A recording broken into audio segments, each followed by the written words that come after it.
to scratch the butt of 1,000 perfume bottles in my collection, so I have a lot that need my attention. Otherwise they get jealous. And then we have a whole thing going on, big feuds on the shelves. Everybody throwing caps at each other, trying to scratch their labels off. Hi everyone, I'm Moody Boo and I am back. So I am so glad to have 2020 in my rearview mirror. I'm sure all of you as well. Let me put it this way. If 2020 had lips, I would be very specific on where they should kiss me. So I'm so hopeful for 2021. I'm so hopeful. What? So the good news is, if you're watching this video, that means that you made it through. So congratulations and well done. Now, how much of your sanity is left after 2020? That I can't say. So anyway, this is a tag. The original tag was by The Simple Chic Life, but it was my friend Joss Jane that tagged me. Hi, Joss. Anyway, thank you for the tag. And yeah, there's 10 questions. And so let's just get started. So the first question is, what is your gateway niche perfume? So which perfume got you started down the path? I have a couple of them. One was an Nick Goutal, but I gave that one to my mom. And so it's not here anymore. But the other one, I've gone through a couple bottles of. I don't wear it much anymore, but it has a lot of sentimental value to me because it was my first basically official niche perfume that kind of started me collecting. And that's Habanita by Molinard. Right? Classic. Gorgeous. Oh, sprayed in my face. Oh, it still smells so good. And I went through one bottle, oh my gosh, a dozen years ago? No, I've been collecting about 14, 15 years. So somewhere in the 14, 15 years ago is when I got this bottle. And it's about halfway full. And I just don't wear it anymore. I do smell it on occasion because it does have that sentimental kind of value to it. And I still love the scent. I just, you know, I'm starting to scratch the butt of 1,000 perfume bottles in my collection. So I have a lot that need my attention. Otherwise they get jealous. And then we have a whole thing going on, big feuds on the shelves. Everybody throwing caps at each other, trying to scratch their labels off. I'm just not going to have that kind of violence on my shelves at this time. So if you don't know, Habanita is just this kind of fruity, freshy fruity and spicy, floral, leather, amber kind of a perfume. It has it all. It really does. It checks a lot of boxes in a lot of different categories. It's a beautiful perfume. I don't know if you can still get it, but if you can, you really should check it out because it used to be super cheap. I mean, I think I got my second bottle but it was a tester. 40 bucks or something. I don't know. It was really inexpensive, but I don't know about now because that was, you know, a long time ago. So, all right, next. Now, the next question is my significant love monster, Hot Monkey, my husband, what his favorite perfume is on me. And he's got a few. His number one still to this day, I have backup bottles because of it, is Amir Al Oud by Lattafa. He just reacts to this. It's just this oudy, sweet, kind of ambery, spicy, little cinnamon or something in there perfume. It's beautiful. It's super inexpensive. That's why I have multiple backup bottles. And he adores it. And the performance is wonderful too. Habanita, the performance is good too. Yeah, this is sexy stuff. I agree with him. It's really good. But he likes it on me, so he doesn't wear it. We don't share perfumes. I'm old school like that. I just don't. If I love it on him, then it's his. If I love it on me, it's mine. If he loves it on me, it's mine. That doesn't seem fair, does it? Yup, it works good. So, and the other one that I pulled out just for shits and giggles is Love Don't Be Shy by Killian. He says it smells like an orange creamsicle. And I agree with him now that he said that. He's really good. Oh, it does. It smells like this lovely gourmand floral, very sweet, orangey, creamy kind of a perfume. Performance isn't that great on it, unfortunately. I get 6 hours tops, and that's like with 3 sprays. It's one of the few perfumes that I will overspray because I love it. He loves it. That's a big reason. But also because it doesn't perform very well, so I tend to just kind of blast myself. So yeah, next. So the next question is the most hyped perfume in your collection. And actually the reason that I purchased this perfume was because it was so hyped. I thought, how can 100 perfume reviewers be wrong? Well, for me they were. And that's Lancôme Oud Bouquet. I don't get it. And this is a legit bottle. It's nice. It's sweet. It's kind of an oud and a little bit gourmandy, and you know, it's nice. It's safe. But if I'm gonna wear a gourmand kind of oud, I'm gonna go with one of Mikalef's, like her oud gourmand or her oud vanille, one of those. This was a huge disappointment. I just find it to be sweet notes and oud. Now, there are times when I like it a little more than others. I actually like this more in the springtime than, or I should say in a little bit warmer temperatures. I shouldn't say springtime, but warmer temperatures than colder. For me, it's the sweet notes. The oud is fine in there, but the sweet notes, for me, do not mix well with the oud. They're like, it's kind of a schizophrenic. It's kind of a multiple personality going on here, because this side is sweet, this side is kind of exotic oud. I love the oud side. The sweet side bores me to tears. See? So, no, not my jam. Performs all right, you know. I know a lot of people love it. Don't spread the hate, please. We've had enough of that, haven't we? I just don't care for it personally. I haven't tried on my husband, though, because that could change my mind and bring it up a little bit with how I feel about it if he liked it, but I just haven't done it. So, next. The question is, which perfume in your collection gets the most hate? Now, I have a few, if we are being honest. But this one really surprises me. It's very kimchi. If you've ever had kimchi, it's a Korean pickled, well, it can be a lot of different things, whether cucumbers or radish or cabbage. But anyway, people usually either love it or they hate it. I'm on the love side. Love, love, love me some kimchi. But when I say kimchi fragrance, I just mean it's very polarizing. Why don't I say polarizing? Because I like to do things my way. Anyway, long story longer, Bond number 9, Coney Island. I adore this stuff. In hot weather, it's so good. I don't understand it. It's a little boozy. It's fresh. It's a little oceany. It's a bit sweet. It's a bit tart. It's a bit warm. I almost could have used Coney Island as my gateway drug. Gateway perfume.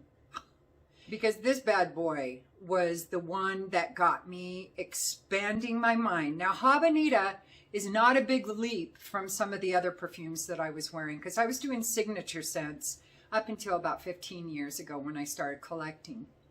I hated having a signature scent I adored, and I'm just not the type of person that when somebody asks me, I love your perfume, I need to know what it is, then I'm going to lie or not tell them. So what would happen is I would tell them within a week they'd be showing up wearing my signature scent, and I just give them my bottle and choose another one. And I got very frustrated with that. And this was actually one of the perfumes that really got me thinking, I don't need to just buy perfumes from Macy's and Nordstrom and the mainstream perfumes.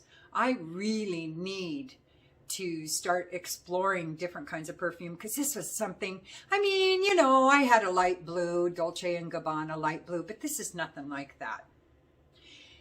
Coney Island would beat the living shit out of Dolce & Gabbana's light blue. It'd be all bloody and broken on the ground. I mean, this is just not having that, and neither am I. I like light blue. Light blue. Ah. Anyway, I like light blue, but this is just more. And I love it. And it performs. Oh my God. It performs. I almost want to wear it now. This is a desert island perfume. I adore this. And so many people hate it. I don't get it, but one of those things that I'm just not meant to. Next. The next question is, what's your favorite perfume to wear to bed? Well, I don't normally put a perfume on to bed. The only time I do that is if the perfume that I sprayed when I got home from work is faded and I can't smell it anymore. Especially if my husband isn't home. If he's not home, I always wear one of his perfumes, like a Lab on Fire Liquid Night. He's got a couple of these. Ooh, he's getting low. I better fix that. I can't have him running out of Liquid Night. Oh, I adore it. I adore it. Anyway, I will spray this on his pillow or on my pillow when he's out of town. But one of the perfumes that I will spray on my pillow on occasion is Shanghai Frangipani. If you don't know by now, and you ever watch anything about me, you should know that I'm kind of a Hawaii nut, Big Island specifically. I like the other islands, but my whole thing is I want to be in the water with the fish and the turtles. And the snorkeling and the diving and stuff is just not as good on Maui, Kauai, or Oahu. Big Island, you just climb off the road, go down to the water anywhere, and it's amazing snorkeling. Frangipani reminds me of the smells that I smell in Hawaii, especially when I go to one of their botanical gardens. Oh, there must be 500 different orchids that grow in Hawaii, and they're crazy looking. They don't even look alike. Their leaves, I mean, they have the same basic, almost lady parts looking, you know, center, but the leaves are, the petals are completely different, and some of them look insane, like they belong on Pandora from Avatar, the movie. I mean, it's beautiful, but when you go to those botanical gardens, there's so much plumeria in the air, and there's all these other florals and foliage that you smell with these orchids. Oh! Anyway, Frangipani just reminds me of that. It's this beautiful, floral, sweet, soft. I don't mean soft performance-wise. I mean soft in the mood that it exudes, especially when I wear it. And it's calming for me. I have worn it on other occasions. It's sweet. It's got a hint of fruity in there. It's got the florals like the ylang-ylang and the frangipani, those sweet, thick, nectary kind of florals. Oh, it's so pretty. And there isn't a big trajectory. So the dry down, a little bit of amber adds in there, but not a lot. So it's gorge. And it's usually gone by the time I wake up. It's usually hard to detect by that point. So, but I flip my pillow around a lot at night, so it probably airs it out quite a bit. Love. Love. Next. Now, the next question is your best new purchase. And that was hard because I've added quite a bit of perfumes to my collection this year. And 2020, the only good thing, well, one of the very few good things about 2020 was that I really nailed it with my purchases. So this I didn't blind buy, but I'm so glad I ordered the sample pack because it's mind-blowing. But, you know, picking one perfume was really tough. I am going to be doing a video on my top 20 2020 perfume purchases. So I'll probably record that in a week or so and have it posted next weekend or the week after. I don't know which. But anyway, for this question, this video is my favorite purchase. And I had to go with Gallagher Rosé All Day. Oh. So one of the reasons I chose it is because of the price tag. I mean, I could have chosen, a Raja Dove or a Fragrance du Bois or something like that. But that's like, I am more proud when I get a deal.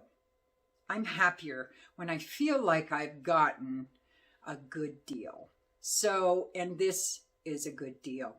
Rosé All Day is for me, honestly. And it's under $100 for the bottle. And it's boozy and it's gourmand. It's got apple crisp and it's got brown sugar and it's got some fruits in there. And it's got honey and patchouli. And it even has some metal notes. Weird, but it works. I don't really tell where they are other than maybe some of the rose that's in there or something. Maybe it's in a metal vase. I don't know. Can you do that? Does it kill the rose? I don't know. So, but this is my favorite for this video because I have a lot of them, but this one really, really got to me this year. Oh, it's a hint spicy. Oh, it's so pretty and it performs so well. Another reason to choose it as the best purchase of 2020. Amazing stuff. So the next question is your most worn perfume of all time. Well, that was really tough because I don't really wear the same perfume a lot now. I'll wear a favorite, for a week and then put it away and maybe come back to it in a month or something, but I'm testing a lot of perfumes and a lot of perfumes, like anywhere from 4 to 10 a day, depending. So I had to kind of go backwards before I started collecting and think about the perfumes that I wore as signature scents. And there was 4 really that I repurchased at least 3 times or at least twice. Yeah, I had at least 3 bottles of each of these. And one is Viktor and Rolf Flower Bomb. I wore the hell out of that. And another one I bought 3 bottles of was Angel by Thierry Mugler. Another one that I purchased 3 bottles of was Lolita Lampica, the original. And the last one, I might have purchased a 4th, but I'm not sure because I don't have it anymore. So I know I used it up and I just didn't repurchase it, but I don't remember if it was bottle number 3 or if it was bottle number 4. And that, believe it or not, was Cher's Uninhibited. I loved that stuff. I wore it, gosh, like the year after it came out, and I wore it for a few years before I finally switched to a different signature scent. I was crazy about it. So, all right, next. The next question is, what's your most complicated? Oh, complimented. This is probably my least complicated perfume, but it is my most complimented still after years. And this one's getting close. I mean, once I replace this bottle, it'll be up there with the perfume that I purchased the most, and that's Molecule 01. It's a thing around here. People love it. And especially in the medical field, because it is that man-made ISO-E super molecule that it's hypoallergenic. And so I've turned on more than one doctor to wearing this stuff. They love it. Their patients love it. I even had a doctor come up to me, find me at the hospital and say she works at the VA now and she's a little shy and it was a new job for her. And she said, my perfume is what helped her to be successful there. Because not my perfume, it was hers. She bought her own bottle. But she said that it was hard for her to open up to people, to be the first one to open up. And because of her perfume, it made other people come to her and open up. And that gave her confidence to where she could do her job better. Who'd have thunk a perfume could do that? But that's what it did. And that's what she told me. I do have some other perfumes that are getting close to getting as many compliments. I've talked about before, but this one's still Queen of the Castle, King of the Court. I love it. Love. Next. The next question is, what perfume in your collection surprised you the most? And I have a couple of them. So the first one is Zhivago Le Gift. This has a lot of notes I dislike in there, but I adore the perfume. It's clean, it's green, it's got a little sweetness, a little warmth to it. And the more I wear it, the more I adore it. But it has peach, it's got lily of the valley, and it's got white musk. It's my unholy trinity of notes. Add freesia in there, if freesia was in there, then I would spontaneously combust. But whatever Lady Zhivago did to make these perfumes, she did it right, because somehow she put a bunch of notes I dislike in proportions with supporting notes that I'm meh about, other than the amber and vanilla, and created something I adore. How do you do that? She did it. Oh, I just love this stuff. And the other one that surprised me was Domaine Privé Chevrolet. Now, I did not blind buy this. Oh, and this one I did not buy. They actually, Zhivago sent it to me. So nice of them. Thank you, Giles. But this one I did purchase. And I had a sample of it before I bought it. Oh, damn. So Chevrolet is just this fruity, sweet, a hint romantic honeysuckle. Honeysuckle. Seriously. Oh, it's so pretty, and it smells so realistic, because we used to have honeysuckles all over my dad's shed or barn or whatever he called it.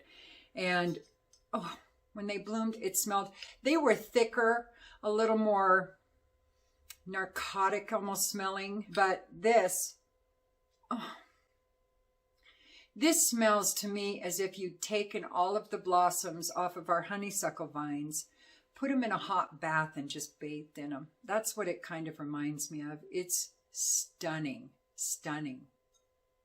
Oh.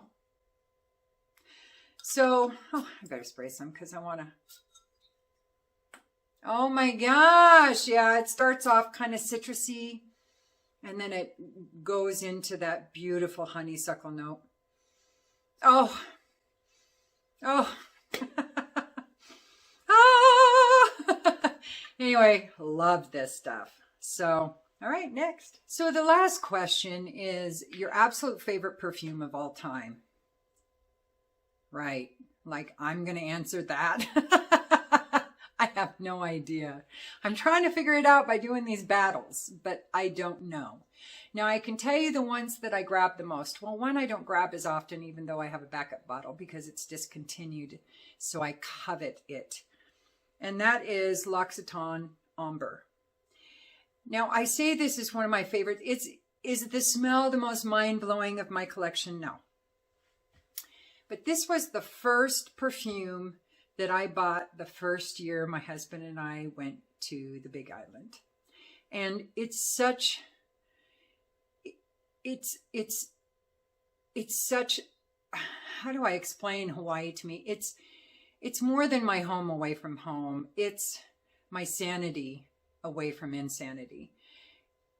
I love the Big Island, the culture, the water, the flowers, the fruits, everything about Hawaii, the trees, the people. It's just the best. And we couldn't go this year. Brutal. So I did wear this more than usual this year because of that. Because it reminds me so much of the Big Island. Not the smells, just because of the memory of purchasing this bad boy. It's really stunning. Oh, Lord. Huh, reminds me every time. Oh my God, I'm just there when I wear it. So yes, this has to be one. But another one, and it gets a lot of compliments too, I adore it, is Elixir de Merveille by Hermes. Oh, this is just this beautiful orange, warm, ambery kind of a perfume, and it's stunning. It's stunning. I have all of the round bottles that I can possibly get. I have L'Ombre, I have Blue, I have just the regular Merveille, not the Elixir. I have the Amber Merveille. I have a lot of the round bottles because I adore this line so much. The Amber is my least favorite, and who'd have thunk it? Oh, you know, and de Merveille, the regular one, not this one. I put that on my pillow as well. That's another one that I use when I go to sleep on occasion. Not this one though. Not this one. This one is special. It's a compliment getter, and it's good for year round. I wear this a lot in the summertime, to be honest with you. I don't wear it much in the wintertime, unless I'm kind of bluesy or something, and then I might put it on because it's so comforting. It's like a fragrant hug or something with a little butt pinch at the same time. Oh, it's lovely. I absolutely, oh my God, I'm getting low. Look at that. Anxiety. I gotta get another bottle soon.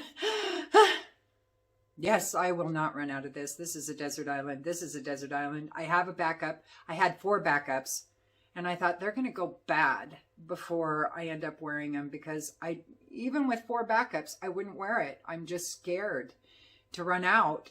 So I went ahead and got rid of 3 of them. And I just have 1 backup bottle now. I wish I had the others back. Oh, I wouldn't wear it anyway. What am I talking about? So, oh, this is so pretty. Love, love, love. So I think that's it. I'll check. All right, well, that was it. And thank you, Joss, for tagging me on this video. That was fun. It was fun to bring out some of these perfumes that I haven't smelled in a minute. And don't forget to like and subscribe and ring the bell and comment if you want. If you don't, it's all good.